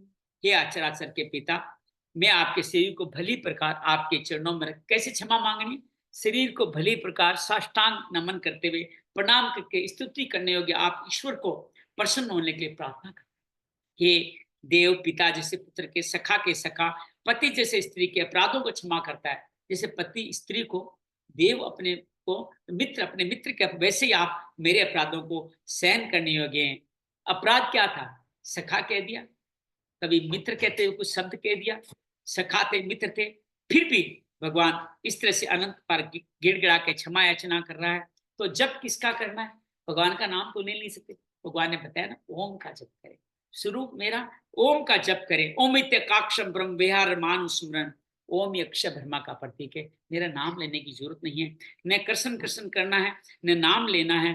गीता में इस तरह ओम जपने का अधिकार हम सबको दिया है। प्राण अपान में चिन्ह कृष्ण कृष्ण राधे राधे उन्होंने नहीं कहा। राधे स्वयं एक बार बिछुड़ी तो भगवान से मिल नहीं पाए। राधे का बहुत समान है, अन्य भक्त है, भगवान के चरणों में निवास करती है। और हमारे जब आप दुर्गा सप्तशती बैठेंगे तो उसमें राधा का भगवान के चरणों में स्थान बताया गया। लेकिन यहाँ पे भगवान कहते हैं तुम भटको नहीं, सिर्फ ओम ओम का ही जिक्र करो। इस तरह से भगवान अपना ध्यान उनका करना है। और भगवान नहीं है तो जो युग पुरुष हैं, जो सदगुरु है, उनका आप ध्यान करें।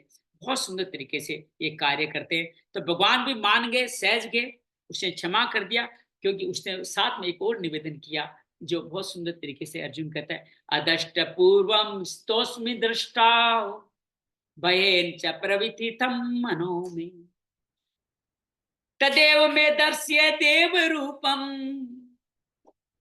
प्रसिद्ध देवे जगन निवास। हे अर्जुन, आपने जो योगेश विश्व रूप में भी भगवान अर्जुन को देख रहा है, वो कहते हैं मेरे इस देखे हुए आश्चर्य न देखे हुए आश्चर्य रूप देख के मैं हर्षित हो रहा हूँ और भय से व्यथित भी हो रहा हूँ, व्याकुल भी हो रहा हूँ।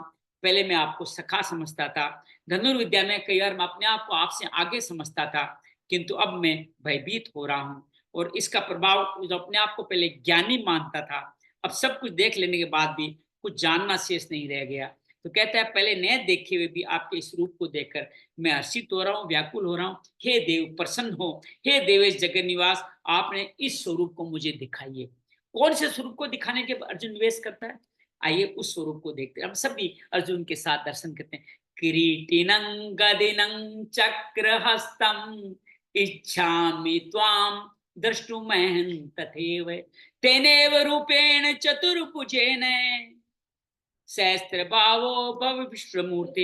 हे भगवान, मुझको वैसे ही सिर पे मुकुट धारण करके, हाथ में गदा, चक्कर लेके विश्व रूप आप चतुर्भुज स्वरूप में मुझ पे आइए। कौन सा स्वरूप देखना चाह? चतुर्भुज रूप। अब देखा ये चतुर्भुज रूप है क्या, भगवान क्या कहते हैं इसके बारे में। श्री भगवान वाच है, मया पर्सनेन तवार्जुन नेदम, अर्जुन मैं आपसे प्रसन्न हुआ हूं। रूपम परम दर्शित मात्म योग्या तेजो में विश्व अनंत माध्यम यन्मे त्वदनेन दृष्ट पूर्वम। अर्जुन की प्रार्थना सुनकर कहता है कि मैं अनुग्रह पूर्वक अपनी योग शक्ति आपसे मरम तेजो में सीमा रहित विश्व रूप तुझे दुआ दिखाया, तुझे तेरे अलावा न तो किसी ने देखा है न कभी देख पाएगा। हालांकि वहां संजय देख रहा है, भगवान भूल गए कि वहां दिव्य दृष्टि मिली है उसको। अब आगे क्या कहते हैं भगवान, न वेद यज्ञार्धनेन दाने, वेद यज्ञ करने वाले दान देने वाला नहीं देख सकते। न च क्रियार्मिन तपोभिरुग्रे, कोई क्रिया से नहीं। एवं रूप शक्य अहम निर्लोके द्रष्टुम त्वदनेन कुरु प्रवीर। है भगवान कहते इस मनुष्य लोक में जिस विश्व रूप वाला मैं हूं, न वेद से, न यज्ञ से, न अध्ययन से, न क्रिया से, न तप से, किसी अन्य से देखा जाना संभव है। ये तेरे सिवा इसको कोई नहीं देख सकता। तो फिर क्या गीता हमारे लिए नहीं है क्या? क्यों नहीं है हमारे लिए? अनुराग ही अर्जुन है, हम सब अनुरागी है। हम सब भी इनको देख सकते हैं, कोई शरीर है नहीं है। और अनुराग रहीन पुरुष ने तो कभी देख सकता है, जिसमें श्रद्धा नहीं। अनुराग से श्रद्धा होती है, प्रेम होता है।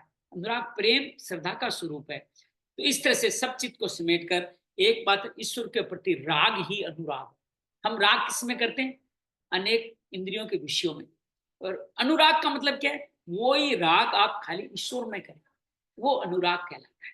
तो अनुराग की ही एकमात्र प्राप्ति का विधान है। भगवान और स्पष्ट करते हैं किसको मैं दिखाई देऊंगा इस रूप में। माते वेथा माचे विमूढ़ भावो दृष्टावरूपं गौरमिंग मेदम व्यते मना पुनस्त्वं तदेव मे रूप मिदम प्रपश्य। ये इस प्रकार मेरे विकाल रूप को देखकर तुझे व्यथा जो हो रही है, व्याकुलता हो रही है, तुझे व्याकुलता न हो, मूड भावनी न हो और घबरा कर अलग न हो जाओ, तो भय रहित प्रतिबिंब मेरे इस रूप को अर्थात चतुर्भुज को फिर देख। चतुर्भुज रूप को भगवान दिखा रहे हैं अर्जुन को। और संजय भी देख रहा है। संजय उवाच है, कहता है मैं भी तो देख रहा हूँ। इतेर्जुन वासुदेवस्तोक्त्वा स्वकं रूपम दर्शयामास भूयः आश्वासमास बीत मेनम भूत्वा पुनः सौम्य वपुर महात्मा। अर्थात सर्वत्र वास करने वाले सुखदेव ने अर्जुन को इस तरह से अपने रूप को दिखाया। फिर महात्मा श्री कृष्ण ने प्रसन्न होकर भयभीत अर्जुन को धैर्य दिया। अब अर्जुन क्या कहता है ये देख करके, अर्जुन वाच है, सब कुछ देख लिया, जो कहा मिल गया। दस्ते द्वमानुसम रूपं तव सौम्यम जनार्दन इदानीमस्मि समर्थस सचेता प्रकृति गतः। इस प्रकार इस शांत मनुष्य रूप को देखकर मैं प्रसन्नचित होकर के उस स्वभाव को प्राप्त हो गया हूँ। आपने मुझे क्या पाया? मनुष्य रूप में भगवान को देखा। इस तरह से चतुर्भुज अनंत भुज भगवान कहा गया है। चतुर्भुज में क्या धारण करते हैं, किसी को याद हो तो बताइए? शंख चक्र गदा पद्म। शंख क्या है? सत्य की घोषणा है शंख, सत्य की घोषणा। और चक्र क्या है? इंद्रियों का दमन, चक्र का परिवर्तन, ये सब कुछ बदल रहा है, उसका संकेत है चक्र। और आगे गदा से क्या करेंगे? इंद्रियों का दमन करेंगे। ये चतुर्भुज यही इसका स्वरूप ही है। कमल कमल निर्लिप्तता, जैसे कमल निर्लिप्त रहता है, पानी भी नहीं टिकता, उसी तरह ये जीवन में, हम सबके जीवन में शंख का तात्पर्य एक बार सुनिए। शंख का तात्पर्य लक्ष्य का घोष, लक्ष्य के प्रति आप घोषणा करना, शंख से घोषणा होती है। और चक्र का मतलब है सब कुछ बदल रहा है, साधन चक्र का परिवर्तन, आप साधक बन रहे। और गदा का मतलब इंद्रियों का दमन, और कमल का तात्पर्य, पद्म का तात्पर्य निर्लिप्तता। ये सब चतुर्भुज रूप में हम सबके जीवन में है। तो चतुर्भुज कोई व्यक्ति विशेष नहीं है, ये हमारी साधना के जीवन में आगे बढ़ने की प्रवृत्ति है, जिसको यहाँ पे बताया गया। और श्री भगवान 2-3 श्लोक और बचे। श्री भगवान वाच है, सुदुदर्शमिदं रूपं दृष्ट्वा नसीयन् मम देवा अपश्य रूपस्य नित्यं दर्शन कांक्षिणे। हे अर्जुन, मेरा ये रूप देखने को अति दुर्लभ है। जो तूने देखा है, देवता भी इस सदा इस रूप को देखने की इच्छा करते रहते हैं। सभी संत लोग भी इसको पहचान नहीं पाते। सत्संगी महाराज जो गुरु के गुरु थे, वो इस रूप को देखते, लोग उनको पागल समझते थे, लेकिन वो इस रूप को देख चुके थे। उसी के बारे में हमें भी इस तरह की आकाशवाणी सुनाई देगी हमारे कर्मों से कि ये तुम्हारे सदगुरु यहाँ बैठे हैं, तुम उनके पास जाओ। फिर कहूंगा, गुरु हमें चुनता है, ईश्वर हमारे लिए गुरु चुनता है, हम गुरु को नहीं चुनते। तो इस तरह सरकार जिस कहते हैं देवी संपद जागृत है, वही देवता सदु इस दर्शन की आकांक्षा रख सकते, बाकियों को तो इच्छा ही नहीं होती, देवी संपद इच्छा ही नहीं होती। ये कि दान तप वेदा धन से क्या आप देखे जा सकते? तब भगवान कृष्ण कहते हैं, ना ना ना हम वेदेन तपसा न दानेन चेत जया शक्य एवं विधो द्रष्टुम दृष्टवान सी माम व्यथा। न वेदों से, न तप से, न दान से, न यज्ञ से मैं सुलभ हूं जिस प्रकार तुमने देखा है। तो क्या देख पाने का कोई उपाय नहीं क्या? तो महात्मा कहते हैं एक उपाय है देखने का, आइए हम उस उपाय को समझते हैं। हम भगवान का दिव्य रूप कैसे देख सकते? वो रूप बड़ा सहज है, साधारण है। भक्त्या त्व अनन्या शक्य अमेव विदोर्जुन ज्ञातुं द्रष्टुं च तत्त्वेन प्रवेष्टुं च परंतप। हे श्रेष्ठ वाले अर्जुन, अनन्य भक्ति के द्वारा, मेरे अलावा अन्य कोई नहीं, भक्ति के द्वारा ही अन्य देवता का स्मरण नहीं करते। अगर आप भूत भवानी लक्ष्मी गणेश सबको मना रहे हैं, श्रद्धा बढ़ रही है, तो मुझे एकत्व भाव की बात के मेरे अलावा, मेरे अन्य के अलावा किसी को नहीं भजन करोगे, तभी मैं आपको इस तरह से सुलभ देखने के लिए। और उनका एकमात्र सुगम उपाय है अनन्य भक्ति। और जिस अनन्य भक्ति का अगले 12वें अध्याय में बहुत विस्तार से वो चित्रण करने वाले हैं, इसके द्वारा ही जाना जा सकता है। तो अर्जुन एक अनन्य भक्त है। तो अवस्था का नाम है अनुराग अर्जुन है। सबसे अंतिम में भगवान श्री कृष्ण इस अध्याय को संपूर्ण करते हैं। मत करम मन पथ परमो मद भक्त संग वर्जित है निर्वैर सर्वभूतेषु यस्य मामेति पांडव। ये अर्जुन, जो पुरुष मेरे द्वारा निर्दिष्ट कर्म, मेरी आज्ञा अनुसार चलेगा, ये ज्ञात कर्म करेगा, मत परम मेरे प्राण होकर करेगा, वो मेरा अनन्य भक्त है, संग वर्जित है, वो मेरा अनन्य भक्त है। किंतु संग दोष में रहते हुए भी वो कर्म नहीं हो सकता। अतः संग दोष से रहित होना है, तुम्हारे को निर्वैर होना है, सब भूतों में प्रेम करना है, बिना बैर के जो रहेगा तभी मेरे को पाएगा। तो क्या अर्जुन ने युद्ध किया था? क्या जरदत हाथी को मारा था? यदि मारता तो भगवान को नहीं देख पाता, तो नहीं देखा तो अच्छा भगवान को देख पाया। तो गीता में एक भी श्लोक ऐसा नहीं है जो बाह्य काट का समर्थन करता हो। हमारे अंदर की विजातीय प्रवृत्तियों के प्रति हमारा युद्ध है। हम सब में षड विकार हैं, मोह माया मत्सर अहंकार, इन सब का हम लोग युद्ध करें, सजा संग दोष से अलग होकर के चिंतन में मन लगाएं, यज्ञ क्रिया पर्वत हुए तो परिपंथी राग द्वेष काम क्रोध इन सब शत्रुओं से हम विजय पालेंगे। ये था हमारा विश्व दर्शन। हमने समय पे ही संपूर्ण किया कल जैसा ही। ओम तत्सदिति श्रीमद् भगवद गीतासु उपनिषत्सु ब्रह्म विद्यायाम योग शास्त्रे श्री कृष्णार्जुन संवादे विश्व रूप दर्शन योगो नाम एकादशो अध्याय है। ओम श्री कृष्णार्पणमस्तु। हरिये नमः, हरिये नमः, हरिये नमः। वसुदेव सुतं देवम, आइए प्रार्थना करते हैं भगवान की। वसुदेव सुतं देवम कंस चाणुरमर्दन देवकी परमानंदम कृष्ण वंदे जगद्गुरु। श्री कृष्ण वंदे जगद्गुरु।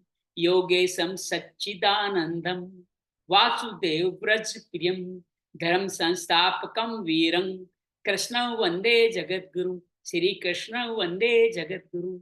ओम नमो भगवते वासुदेवाय। ओम नमो भगवते वासुदेवाय। ओम नमो भगवते वासुदेवाय। तो ये था हरिओम तत्सत, हरिओम समाराम। आइए हल्का सा आंख बंद करके हम भी विश्व रूप को दर्शन करने की चेष्टा तो करें, अनुराग अनन्य भाव को जगा के। आइए उसको देखने की कोशिश करते हैं। आंखें बंद कर ले, एक गहरी लंबी श्वास भरें, शरीर के समस्त मर्म स्थलों का दर्शन। ये मर्म स्थल ईश्वर के ही अनेक स्वरूपों का दर्शन। अधिपति से लेके गुदा तक, कक्षधर से तल हृदय तक, अंश से कुंदर तक, कटिक तृण विटप से तल हृदय तक, हर एक मर्म का दर्शन। ईश्वर का स्वरूप हम सब में व्याप्त है। हम सब अर्जुन है, अनुराग है, अनन्य भक्त है। अपने को अनन्य भक्त में हम देख पा रहे हैं। ईश्वर के द्वारा किसी का हम भजन नहीं करें। हमारे हृदय में ईश्वर स्थित है। इस हृदय में ईश्वर की स्थापना करते हुए भगवान से निवेदन करते हैं, हे भगवान, अगर हम आपका अनन्य भक्त हैं तो आपके इस विराट स्वरूप को हम देखना चाहते हैं। आप दिखने में कैसे दिखते हैं इतनी सारी विभूतियों के साथ? भगवान अपनी सभी विभूतियां दिखा रहे हैं। सभी मरीच, आदित्य, देव, राक्षस, सुर, असुर, सिद्ध सब कुछ दिखाई दे रहे हैं, लेकिन हम देख नहीं पा रहे। भगवान को देखने के लिए दिव्य नेत्र चाहिए।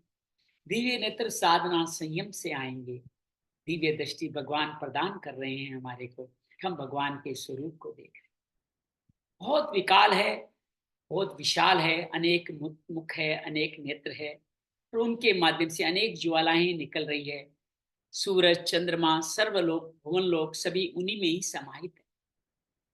ब्रह्मा, शंकर, विष्णु, सभी देवता, सभी सूर्य, आदित्य, मारीच, वसु, सभी मरुत गुण, सभी पंचतत्व सभी आप में ही व्याप्त है, और सभी व्याकुल भाव में आपको देख रहे हैं।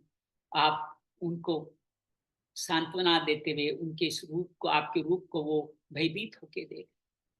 अर्जुन धीरे धीरे सब कुछ देखता चला जाता है, कैसे भगवान के इन मुखों में जो विराट नेत्र बहुव्यक्त वर्णम, और पहले संजय वर्णन करता है दिव्यांबर अनुलेपन, अर्थात दिव्य वस्त्र है जहाँ पे बड़ी सुगंध का लेप किया गया है, अनेक चीजों से सज्जित है भगवान।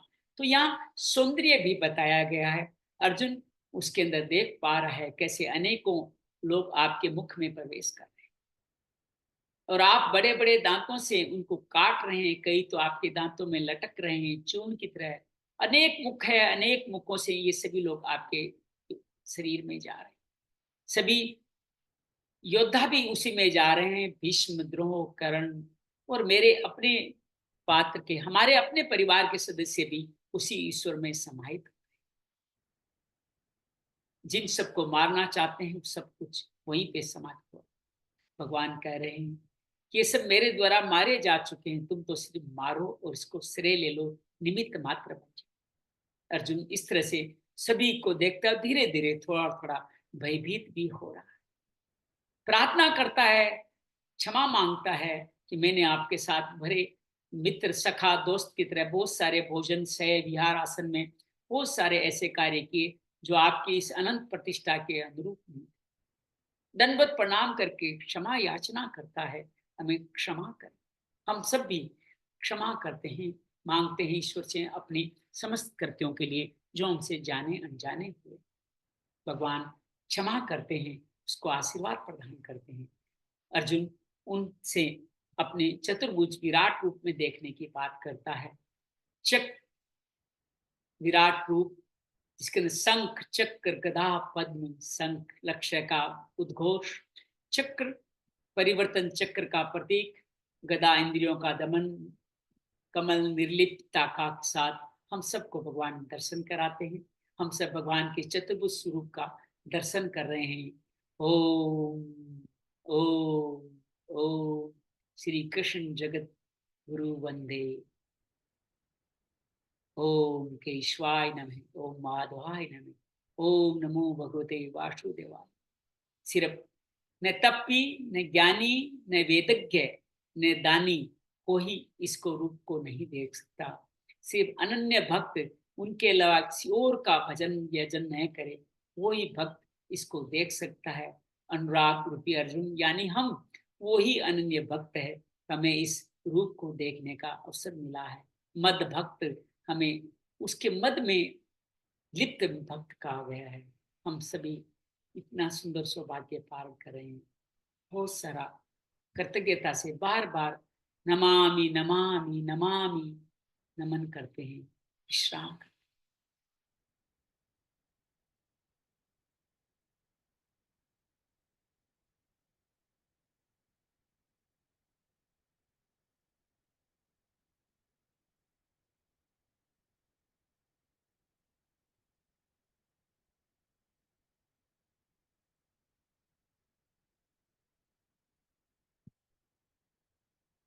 वसुदेव सुतं देवं कंस चाणूरमर्दनम् देवकी परमानंदम कृष्णो वंदे जगद्गुरु, श्री कृष्णो वंदे जगद्गुरु, योगेशं सच्चिदानंदम वासुदेव व्रज प्रियम धर्म संस्थापकं वीरं कृष्णं वंदे जगद्गुरु, श्री कृष्णं वंदे जगद्गुरु।